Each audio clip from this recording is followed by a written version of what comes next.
with this WhatsApp group chat. I want to be added to the WhatsApp group chat. They keep talking about this WhatsApp group chat. Let me add me to the WhatsApp group chat. But wait, there's more. Hang on to your seat, baby, cause this one's a screamer.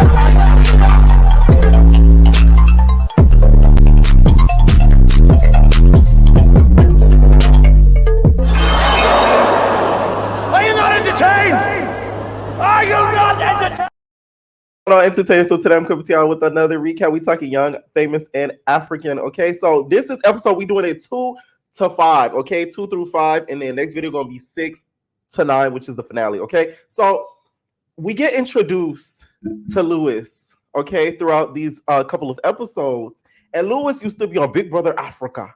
Okay, so Lewis y'all gives. Okay, it really does. One of the best looking cast members on this show. Shout out to you, Lewis. Like, for real, for real. I was like, ew.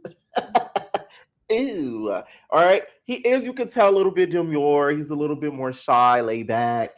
Doesn't really talk a lot from what I've seen, even though Bonan thinks differently, okay? We see also in these couple of episodes, Diamond and Andele make peace. I still feel like Andele will try to, Andy will try to sleep with Zadi, the boss lady, if he got a chance. The whole thing with Zadi being married, apparently when the show was aired and dropped for season 2, Zadi was already, I guess, married to her man in real life. So Netflix edited it to where it looks like she was trying to still get with Diamond, when that's not the case, which I would be pissed if I was her too. So she wrote this long Instagram post. She did delete it, literally calling out Netflix, being like, you guys, try to edit me to look like I'm so thirsty and after Diamond, when that's not the case. So I still do think, though, that Andele would try to get those Debbie cakes if he did have the chance. But Zadi, to me, seems like a very loyal lady. I don't think she'll let him get the Debbie cakes, especially with her new man, okay? So the funniest part of these few episodes to me were when Connie, she grabbed all of the group together and then she basically called them out. And the way, I don't know if it's an African thing or what, or if maybe it's Connie, the way that she says fuck you was crazy. She was like, fuck you, and fuck you to you. I said, ooh, it felt so personal because of the way the F came out. Fuck you. I said, oh. Of course, the group took it as disrespect. They felt as if she was out of line for her saying F you the way that she did. I would feel some type of way too, because that F word is very strong the way she pronounces and says it. Especially Annie. Annie couldn't even take being called out like that. She was like, oh my God. You as a mother, and me as a mother, in front of all these children, you say fuck you to me? That is the ultimate disrespect.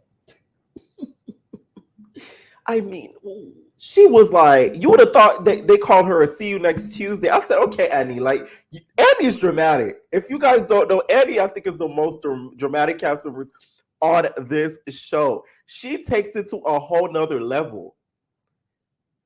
That is insane to me. She's like, oh my goodness, it hurts.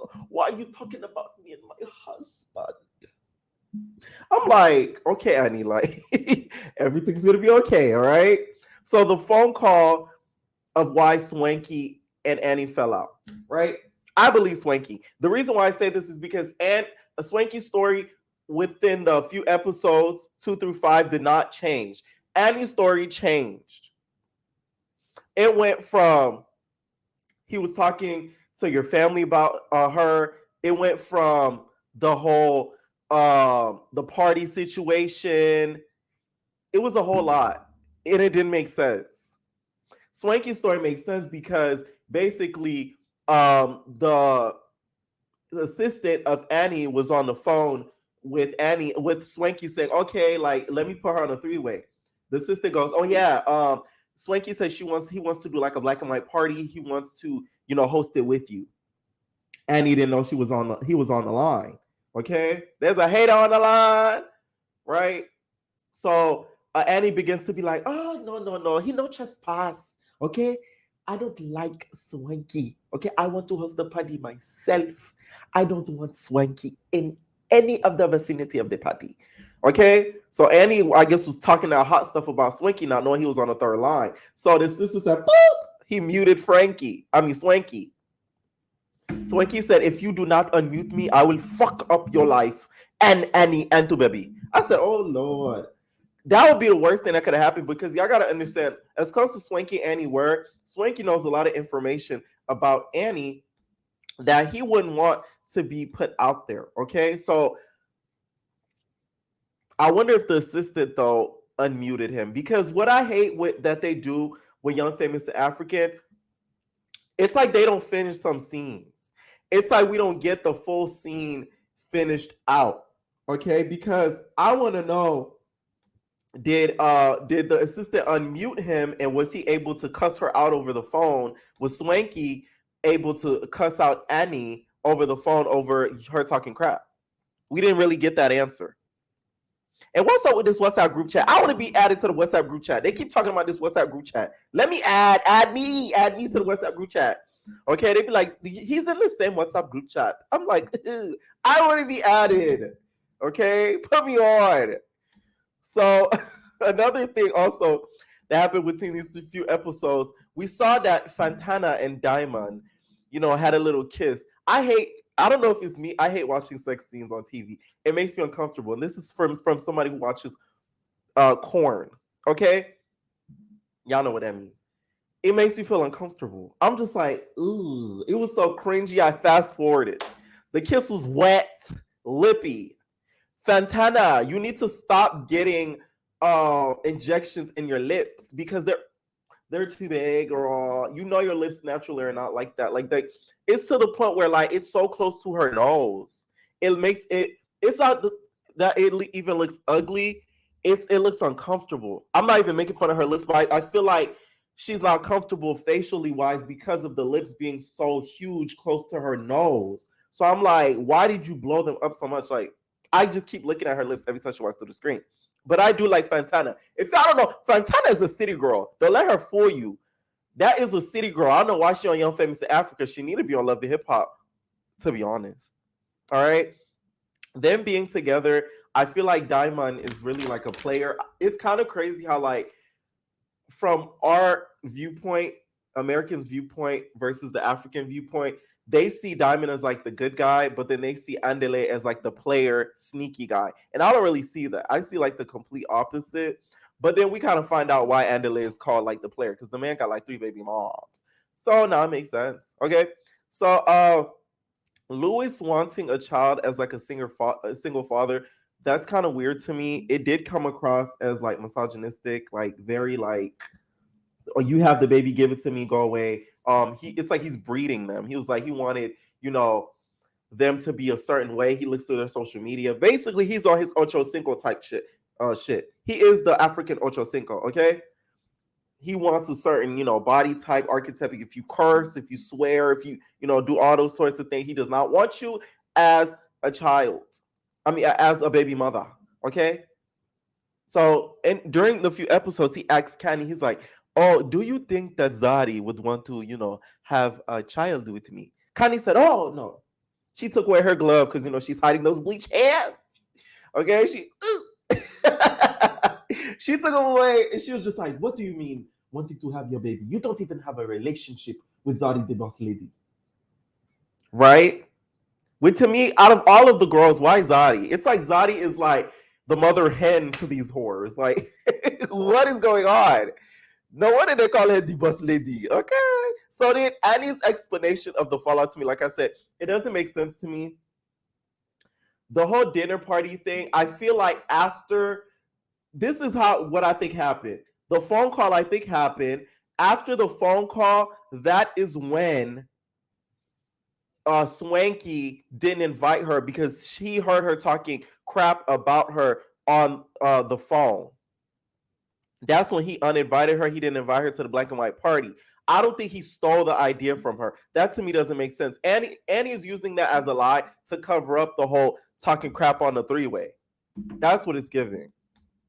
Okay, so Stop with the dramatics, Annie. All right. I wanted to see the beef development between Zari the bus lady and Connie on the boat. Cause y'all seen that scene when Zari the bus lady was just like, Connie can't be trusted. Okay. Connie plays puppeteer and then she goes back and she manipulates the group.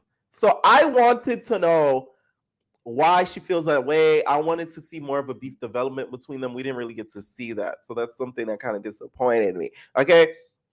Like I said, Swanky's version makes a lot more sense. And Swanky is jealous of Lewis. Okay. I feel like Swanky was like, I'm that raw. So then when Lewis came around and he was like, I'm that raw, it disappointed Swanky. He was like, ooh, who's this guy? It threw him off. His pivot. You know, the girls get intimidated with somebody younger, fresher, new, nicer looking, funnier comes around. Then they feel away. They start grabbing for straws and start, penny pinching. I'm just saying. So Swanky, I feel like, is really jealous of Lewis. Lewis, to me, is not a good reality show cast member because he doesn't deal with confrontation well. He leaves every time that he feels attacked. Okay. When they were on the dinner table with the whole Bonan situation, not gonna lie, Bonan did overreact. But Lewis, you weren't specific to your story. Okay. You sounded like a liar, right? You were giving a liar. You should have been a lot more specific. Seriously. Because it just didn't make any sense. Bonan on the table, she said, I'd fuck the richest of Africans. I said, ooh, send me their number. Okay. Bonan, to me, quitting the show was so annoying because I wanted to see more of her. And like that one table confrontation she had with Lewis, I get why you were mad because he was trying to make you feel like you were unprofessional. But I didn't feel like that was a valid enough reason for you to quit the show, not come back because you feel as if you're being attacked. You're not being attacked at the end of the day. It was a confrontation. It was between you two. Get over it and keep filming. You basically let somebody take your bag away because you felt like you were being, done wrong. Grandma, you should have stayed. I would have. Sorry, Bonan. You've messed up when it came to that one. Okay. Why when they sip the wine, it's like the wine is empty. It's like the wine is completely empty. I'm like, is Netflix giving y'all, play food and play drinks? Because this is how they be when they be sipping the wine. They do like this.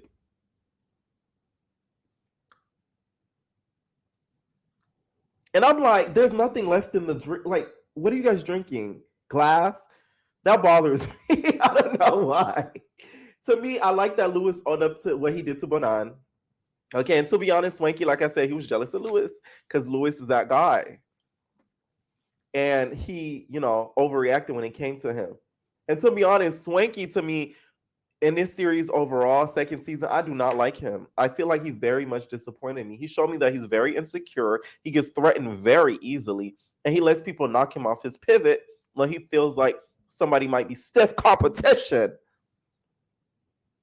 The girls don't like that nowadays. So Jetty Swanky didn't feel, his most confident this season. I can tell. No matter how much he dressed down boots, I could tell he wasn't the most confident at all. What was funny throughout these couple of episodes is seeing Swanky hang out with the boys and him being dressed to the nines to play basketball, shoot hoops. Like, Swanky, what are you doing? That was funny to me. All right, so Fantana, like I said, is a city girl. Okay, and she should be respected as such because her dealing with Diamond was just him, another one on her roster. Okay, she said this multiple times. She has multiple diamonds. She doesn't need Diamond. Okay, Diamond is the one on the left. Nadia, to me, from what I've seen for these few episodes, is the MVP. Okay, Nadia, to me, got messy. She let us know what was the tea. She tried to get down to the bottom of the tea. And that's just that on that. When it comes to Annie and Two Baby, Annie needs to know that you have somebody that doesn't take you serious. Because that dinner scene when he basically admitted that, it's okay to have a wife and to like to play around. That's him basically was talking about you. I know people try to make it seem like he was talking in general. No, he was talking about his situation. And that's why I said Nadia is, the MVP, because she said, no, speak on. No, say more. You wanted to talk more, say more. Right. Because she knew what was up. That's just what I think.